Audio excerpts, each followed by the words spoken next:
In October 2000, 6 months after Hogs of War's official release, Infogrames began work on a sequel. The game was to be designed for the PS2, which in those days was the next generation console. The PlayStation 2 offered more possibilities in regards to space, so higher poly counts and generally more ambitious designs were very much on the cards. But what was the game about, what themes did it centre around, and why was it eventually cancelled? Hogs of War 2, The Buns of Navarone was to be set during World War II, which was the direction many expected the game to take in terms of its plot, considering that the original was set in World War I. The first game did have a plot, but it was less driven by it in comparison to the gameplay. Hogs 2 was going to change that though, with the characters being more individual and giving a real sense of personality.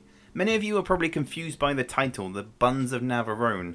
I mean, I was confused too, but it turns out that it's actually based around the 1961 movie, The Guns of Navarone, which was certainly before my time. So the plot for Hogs 2 was based around the story of the Guns of Navarone, as well as taking influence from the 1967 movie The Dirty Dozen. Now both movie plots are fairly similar, with the stories revolving around a team of soldiers that are used and sent on an impossible mission.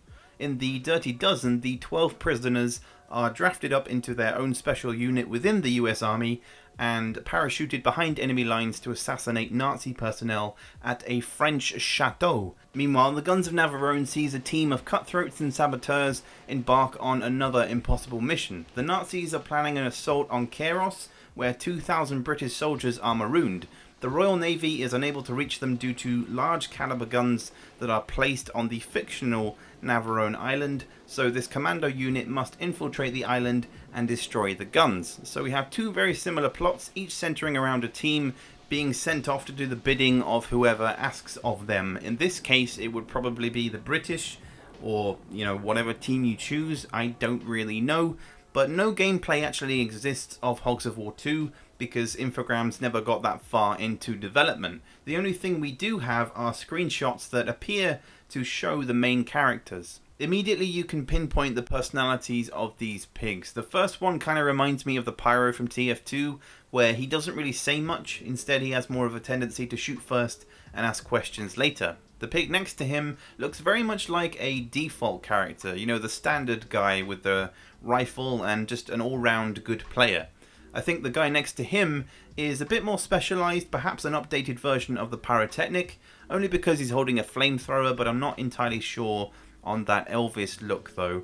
The final pig on the right is very much, he's sort of oozing with personality. His face alone seems to tell his story. He's the miserable one, the pig that doesn't really want to be there, or perhaps he was accidentally caught up in all this. Either way, you can see that Hogs 2 was definitely going to be a game where each pig had their very own separate personality and design. In terms of gameplay stuff, Hogs of War 2 was going to incorporate the use of land deformation, which in non-technical terms means that it would have destructible landscapes similar to the likes of Worms 3D or just the Worms franchise.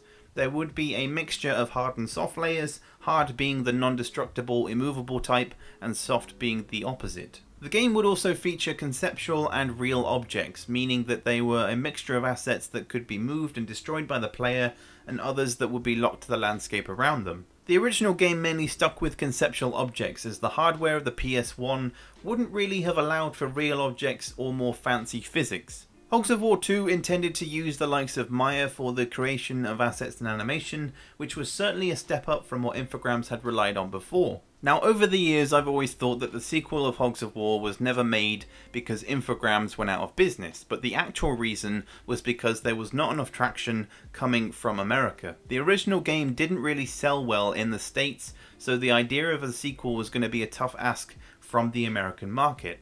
Games companies and rights holders want to see profit being made, and to miss out on the American market would have put a large dent in sales. So due to the lack of interest from the US, Hogs of War 2 was inevitably cancelled. It's a shame because it would have been cool to see our beloved franchise get a sequel, but if I am honest, I'm glad that Hogs 2 was never made. Personally, I'm not really a fan of the characters.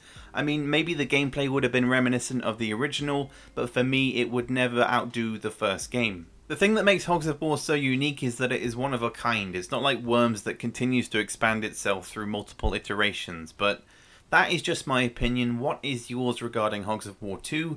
Do you think it would have been successful? Do you like the characters? Let me know everything you have to say in the comments below. Let's get a discussion going as we always do. I have to give a big thank you to Jacob Habgood for giving me some much needed closure regarding Hogs of War 2. It's always been a topic I've wanted to cover for some time now, and finally I have done so. But I hope you guys enjoyed the video. Don't forget to check out some of my others, and indeed let me know everything you have to say in the comments, and in the meantime I will catch you guys later for the next one.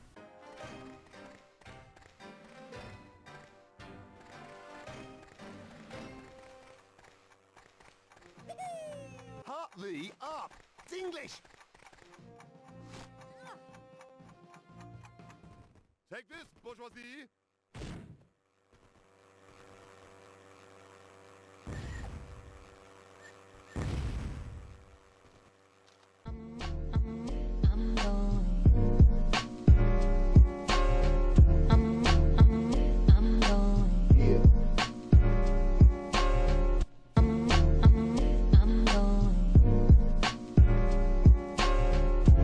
Destination